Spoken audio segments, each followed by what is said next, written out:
नमस्कार, 20 मिनट 20 खबर में आप सभी का स्वागत। मैं हूं आपके साथ हेमंत कुमार। अगले 20 मिनट में आपको हम 20 अहम खबरों से रूबरू करवाने वाले हैं। तो चलिए शुरू करते हैं 20 मिनट में 20 खबरों का सिलसिला। दिल्ली के प्रगति मैदान में चल रहे इंडिया इंटरनेशनल ट्रेड फेयर में ओडिशा पवेलियन में खरीदारी के लिए जमकर भीड़ उमड़ रही है। इसमें ओडिशा की अलग अलग प्रस्तुतियां और शिल्पों की झलक भी देखने को मिल रही है। ओडिशा के स्टॉलों को हस्तशिल्प और हथकरघा साड़ियों के साथ ही टेराकोटा से बनी मूर्तियों को लोग हाथों हाथ ले रहे हैं। ओडिशा मंडप में जनवरी में भुवनेश्वर में होने वाले अंतर्राष्ट्रीय हॉकी विश्व कप का शुभंकर मिली दर्शकों के आकर्षण का केंद्र बना हुआ है। ज्वार बाजरा, रागी आदि की बढ़ती हुई मांग को देखते हुए यहाँ इनसे बने बिस्किट लोग बहुत पसंद कर रहे हैं। ओडिशा सरकार ने मिशन शक्ति को प्रमुख स्थान दिया है। इसके तहत 70 लाख पंजीकरण महिला स्वयं सहायता समूह सदस्यों ने राज्य की ग्रामीण आजीविका इकोसिस्टम को समृद्ध किया है। मेले में ओडिशा पवेलियन में कुल 24 स्टॉल लगे हैं। मेरठ में एक इनोवेटर ने महिलाओं की सुरक्षा को लेकर एक ऐसा इक्विपमेंट तैयार किया है जो बेहद सराहनीय है। मेरठ में एक MIET इंजीनियरिंग कॉलेज स्थित अटल इनोवेशन कम्युनिटी सेंटर में इनोवेटर श्याम चौरसिया ने एक ऐसी सैंडल बनाई है जिसमें बटन दबाते ही करंट उतर आएगा। इस सैंडल के टच मात्र से ही व्यक्ति भाग खड़ा होगा। इस सैंडल में ब्लूटूथ डिवाइस लगाई गई है, साथ ही DC को AC में कन्वर्ट करने वाला इक्विपमेंट भी लगाया गया है। श्याम के मुताबिक अगर कोई महिला कहीं परेशानी में है तो वो सैंडल पैर से उतार कर हाथ में लेकर जैसे ही छोटा सा बटन महिला प्रेस करेगी तो सैंडल में करंट आ जाएगा, जिसके टच मात्र से ही सामने वाले के होश फाख्ता हो जाएंगे। इस डिवाइस को बनाने में श्याम को 2 महीने का समय लगा। इसके पेटेंट के लिए उन्होंने अप्लाई कर दिया है। वहीं इनोवेटर श्याम चौरसिया ने महिलाओं की सुरक्षा को लेकर ऐसा पर्स भी तैयार किया है जिसमें रिवॉल्वर जैसी नली लगी हुई है। वो कहते हैं कि मुसीबत के समय एक बटन प्रेस करते ही ऐसी आवाज निकलेगी जैसे गोली चल गई हो। यही नहीं, महिलाओं की सुरक्षा को लेकर गहनों में GPS सिस्टम भी लगाया है ताकि अगर किसी का गहना चोरी हो तो उसकी लोकेशन मालूम हो सकेगी। वाकई में ये प्रयोग सराहनीय है। आमतौर पर आप गुड़ की कीमत कितना सोच सकते हैं? ज्यादा से ज्यादा 100 रुपए प्रति किलो, लेकिन सहारनपुर के रहने वाले किसान संजय सैनी ने 11,000 रुपए प्रति किलो तक का गुड़ बना दिया है। किसान का दावा है कि आने वाले दिनों में वो 1 लाख रुपए प्रति किलो का गुड़ बनाएंगे। अब तक 101 वैरायटी का गुड़ तैयार कर संजय सैनी अपनी जिंदगी में मिठास वाला बदलाव ले आए हैं। संजय सैनी सोने के वर्क वाला गुड़ बनाने की तैयारी कर रहे हैं। वो बताते हैं कि लोग सोने के वर्क वाला गुड़ और चांदी के वर्क वाला गुड़ बनाने के लिए कह रहे हैं। उनका गुड़ पेठा हाथों हाथ बिक रहा है। आने वाले दिनों में वो गुड़ जलेबी भी बनाएंगे। मेरठ में स्टॉल लगाकर किसान ने जब 101 वैरायटी वाले गुड़ का स्टॉल लगाया तो लोगों ने दांतों तले उंगलियां दबा ली। संजय सैनी का कहना है कि गुड़ हमारी सेहत दुरुस्त रखता है। किसान ने बताया कि अगर हम मेथी का गुड़ इस्तेमाल करते हैं तो कभी ऑर्थराइटिस नहीं होगा। अगर हम सौंफ, धनिया, अजवाइन का गुड़ दोपहर में इस्तेमाल करते हैं तो कभी पित्त की बीमारी नहीं होगी। उत्तर प्रदेश के जनपद कासगंज में पुलिस अधीक्षक BBG-TS मूर्ति की नई पहल देखने को मिली है। पुलिस अधीक्षक BBG-TS मूर्ति ने एक मोबाइल पुलिस चौकी बनाई है जो शायद उत्तर प्रदेश में पहली मोबाइल पुलिस चौकी होगी। इस पुलिस चौकी का आपातकाल में प्रयोग भी हो सकता है। पुलिस अधीक्षक के अनुसार मोबाइल पुलिस चौकी पर करीब 20 पुलिसकर्मी तैनात रहेंगे। उन्होंने भरगैन कस्बा दरियाबगंज पुलिस चौकी दूर है और जिले के अन्य कस्बों की अपेक्षा ज्यादा संवेदनशील है और निकाय चुनाव नजदीक है। इसकी वजह से मोबाइल पुलिस चौकी बनाई गई है। पुलिस चौकी की स्थापना के बाद आज अपर पुलिस अधीक्षक जितेंद्र कुमार दुबे और अपर जिलाधिकारी अजय कुमार श्रीवास्तव ने मोबाइल पुलिस की शुरुआत की और भरगैन कस्बे में पैदल गश्त भी की और लोगों को सुरक्षा का भरोसा दिलाया। इसका मेन उद्देश्य यही है कि समयानुसार ये अलग अलग जगह पे मोबाइल चौकी रहेगी और इसमें हमने 20 जो कर्मचारी है उनको इसमें नियुक्त किया है। ये पालियों में वहाँ पर काम करेंगे और आगामी नगर निकाय को सकुशल संपन्न कराने के लिए इसकी गठन हुई। नदियों की साफ सफाई के लिए सरकार करोड़ों रुपए बहा रही है, लेकिन नतीजा सिफर साबित हो रहा है। ऐसे में छत्तीसगढ़ के अंबिकापुर के एक वैज्ञानिक डॉक्टर प्रशांत शर्मा ने ऐसी बैक्टीरियल ई-बॉल बनाई है जो तालाब नालियों को साफ करने में काफी मददगार साबित हो रही है। ये ई-बॉल्स पानी को साफ करने के साथ ही पानी के pH और TDS में भी सुधार करती है। शर्मा ने बताया कि बैक्टीरियल ई-बॉल को बनाने में 14 साल का समय लगा।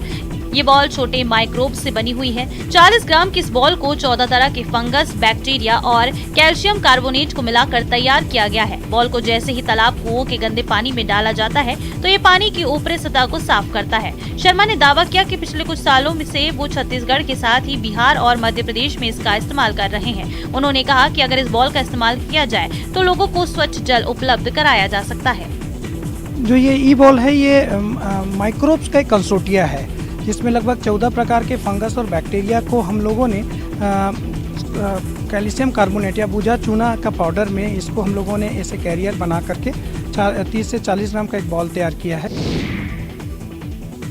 5 साल बाद बोधगया स्थित विश्व धरोहर महाबोधि मंदिर के शीर्ष पर लगा गुंबद अब सफाई के बाद चमकने लगा है। वर्ष 2013 में थाईलैंड के राजा और दानदाताओं द्वारा दान में दिया गया लगभग 290 किलो के सोने की परत को गुंबद पर लगाया गया था, जिसकी हर 3 साल बाद सफाई की जाती है। सोने की गुंबद की सफाई का कार्य संपन्न होने के बाद बौद्ध भिक्षु और श्रद्धालुओं ने प्रसन्नता व्यक्त करते हुए समर्पण समारोह का आयोजन किया, जहां मंदिर परिसर में विशेष पूजा अर्चना की गई। इसमें विभिन्न बौद्ध भिक्षुओं के अलावा थाईलैंड से काफी संख्या में बौद्ध श्रद्धालु शामिल हुए। बता दें कि इसके पहले वर्ष 2017 में सफाई की गई थी, उसके बाद 2020 में होनी थी, लेकिन कोरोना के कारण नहीं हो पाई।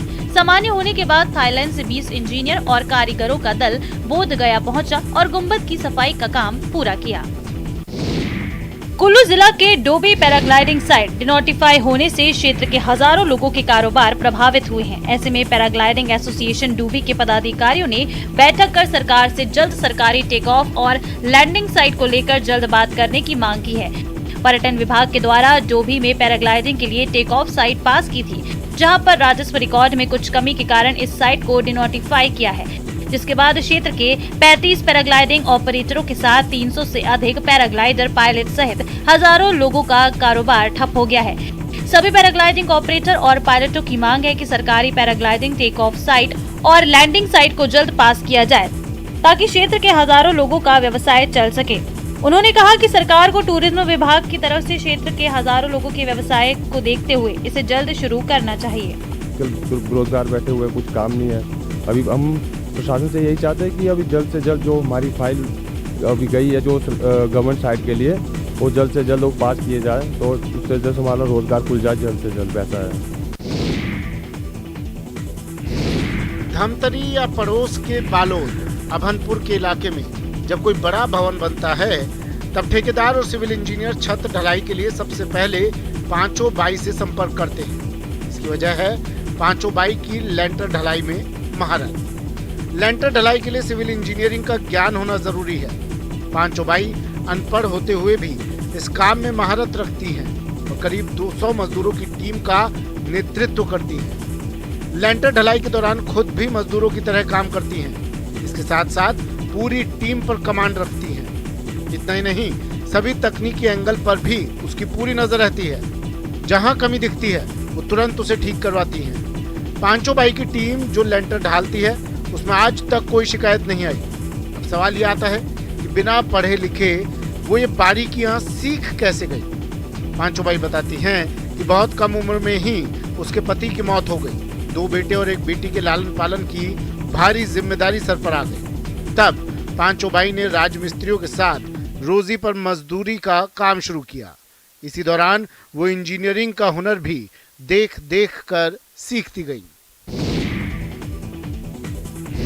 पाँव में जूते नहीं हैं, लेकिन इससे इन बच्चों के हौसलों की उड़ान नहीं थम सकती है। दरअसल गोड्डा का सुंदर पहाड़ी ब्लॉक में रहने वाले टैलेंटेड बच्चे हमेशा से कुछ बेहतर करने की ललक में प्रयासरत रहते हैं। आज हम ग्रामीण क्षेत्र की वो तस्वीरें आपको दिखाएंगे जो शायद कैमरे की नजर में नहीं आ पाती हैं। प्रखंड मुख्यालय से करीब 12 किलोमीटर दूर पहाड़ों पर बसा एक गांव बड़ा सिंदरी है।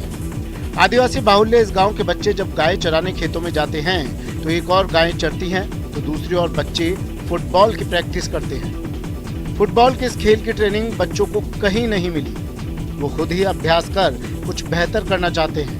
बच्चे बताते हैं कि पास के गांव में कुछ बड़े लोग फुटबॉल खेलते थे, वहीं से देखकर इसके नियम सीखे और खेलने लग गए। नंगे पांव मैदान में खेलते इन बच्चों को हमेशा डर सताता है कि उन्हें चोट लग जाएगी। बावजूद इसके ये प्रैक्टिस जारी रखते हैं।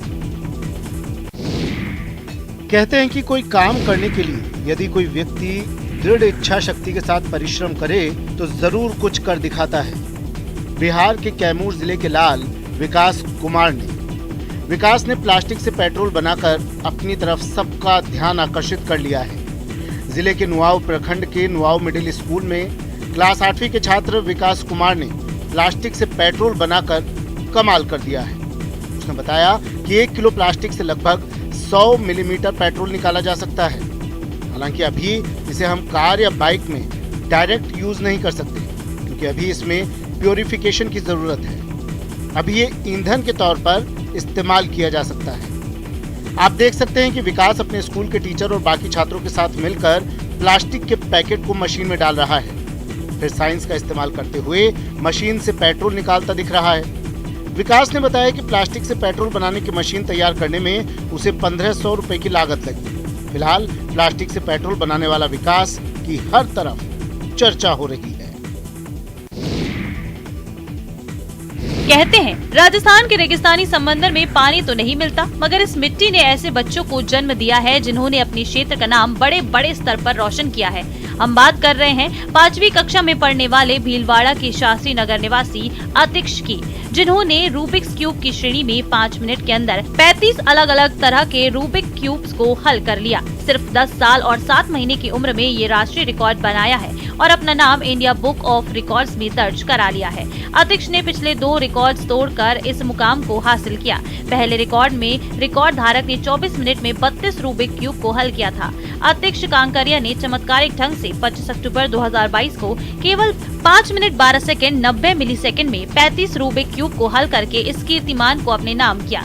इस रिकॉर्ड में 2x2 का 1, 3x3 का 30, 4x4 के 4 क्यूबिक्स थे। दूसरे रिकॉर्ड में अतिक्ष ने मात्र 47 सेकंड्स और 80 मिलीसेकंड्स में 3x3 के 10 रूबिक क्यूब्स को हल कर लिया। अतिक्ष ने बताया कि रूबिक्स क्यूब को हल करना उन्होंने कई सारी यूट्यूब की वीडियो देखकर सीखा है। तस्वीरों में नजर आ रहे बच्चे कोंडागांव जिले के सुदूर इलाके के ग्रामीण बच्चे हैं, लेकिन इन्होंने दिखा दिया कि प्रतिभा को केवल मौके की जरूरत होती है। कबाड़ से जुगाड़ कर मॉडल प्रदर्शनी प्रतियोगिता में बच्चों ने अपने हुनर को दुनिया के सामने रखा। इस प्रतियोगिता में बच्चों की सोच और कल्पना मॉडल के रूप में सामने दिखाई दी। किसी ने पर्यावरण को लेकर मॉडल बनाया है, तो किसी ने ट्रैफिक सिग्नल का, तो किसी ने बनाया यूज लेस प्लास्टिक से बायोडीजल बनाने का। हर बच्चे ने अपनी पर्यावरण बचाने की कल्पना मॉडल के जरिए सामने रखी, जिसकी लोगों ने जमकर तारीफ की। इन बच्चों का कहना है कि मौका मिले तो हम अपनी प्रतिभा से नासा तक जा सकते हैं। पहले से पर्यावरण से तो जुड़े थे, लेकिन उनकी जागरूकता ज्यों-ज्यों हम लोग बच्चों के साथ जुड़ते गए, टीचर उनको बताते गए, अवगत कराते गए और उसके महत्व को समझाए। वो आज के डेट में जो आपने ये मॉडल्स देखे, उसमें पर्यावरण से रिलेटेड जो मॉडल हैं सबसे ज़्यादा थे। और निश्चित ही हमारे लिए खुशी की बात है कि पर्यावरण के प्रति बच्चों की जागरूकता बढ़ने लगी है और निश्चित आने वाले समय में ये बच्चे आगे वाले जनरेशन को ट्रांसफ़र करेंगे और हम पर्यावरण के प्रति जितना सजग होना चाहिए होते रहेंगे। रोजी रोटी के लिए घर बार छोड़कर बड़े शहरों की ओर पलायन बिहार की बड़ी समस्या है, लेकिन मधुबनी जिले के बासोपट्टी प्रखंड में एक युवा उद्यमी चंदन कुमार ने इस समस्या से निपटने के लिए एक पहल की है।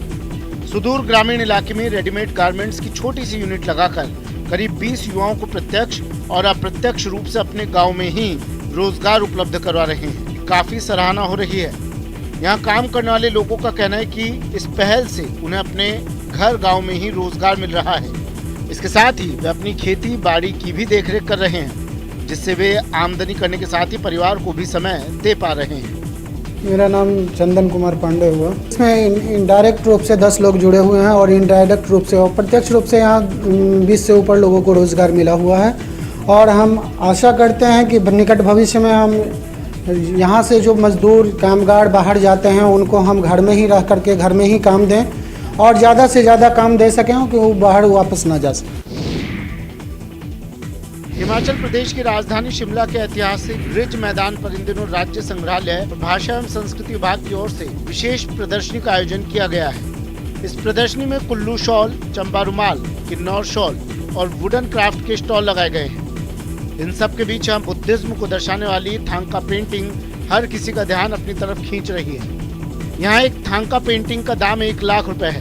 अब कोई ये पेंटिंग खरीद सके या नहीं, लेकिन इस पेंटिंग को देखने जरूर पहुंच रहे हैं। शहर भर में इस पेंटिंग के चर्चे हैं। थांका पेंटिंग को बेहद खास माना जाता है। इस 1 लाख रुपए की पेंटिंग के बॉर्डर पर 24 कैरेट सोने का इस्तेमाल किया गया है। इसके अलावा पेंटिंग बनाने में तिब्बत से आने वाले स्टोन पाउडर को भी प्रयोग में लाया गया है। इस थांका पेंटिंग को बनाने में 11 दिन से ज्यादा का समय लगा है।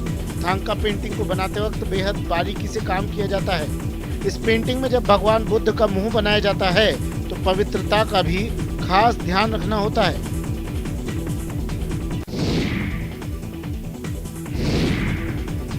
आए दिन हम हाथियों के उत्पात की खबर तो सुनते ही हैं कि किस तरह हाथियों ने किसानों की फसलों को तहस नहस किया है, कैसे घरों को नुकसान पहुंचाया है और तो और हाथी ग्रामीणों पर हमला भी कर देते हैं, जिसमें कई घायल भी हो जाते हैं। तो कभी कभी हाथियों का हमला जान पर भी भारी पड़ जाता है। हालांकि हाथियों से सावधान रहने और जंगलों में न जाने की हिदायत वन अमला लगातार देता रहता है। यहाँ तक कि जंगल में हाथियों के उत्पात को रोकने के लिए मुनादी भी कराई जाती है। लेकिन सूरजपुर के प्रतापपुर वन परिक्षेत्र से एक हाथी की अपने झुंड से बिछड़ने की तस्वीर सामने आई है। बिछड़ने के बाद ये हाथी जजावल क्षेत्र में घूम रहा है। हाथी के घूमने से ग्रामीणों में दहशत है। बता दें कि बाकी हाथियों का दल पिंगला अभयारण्य की ओर रवाना हो चुका है। दल से बिछड़ा हाथी शाम ढलते ही ग्रामीण इलाकों में घुसने की कोशिश करता है। वहीं प्रतापपुर वन अमला ग्रामीणों को हाथी से दूर रहने की अपील कर रहा है। बारां के किशनगंज तहसील के गोपालपुरा बांध से निकल रही नहर से बांध का पानी व्यर्थ बह रहा है। पानी के व्यर्थ बहने के कारण झागर, रुंडी, रतनपुर गांव, खेतों और गांव की निचली बस्तियों में पानी भरने लगा है। पूर्व विधायक ललित मीणा ने बताया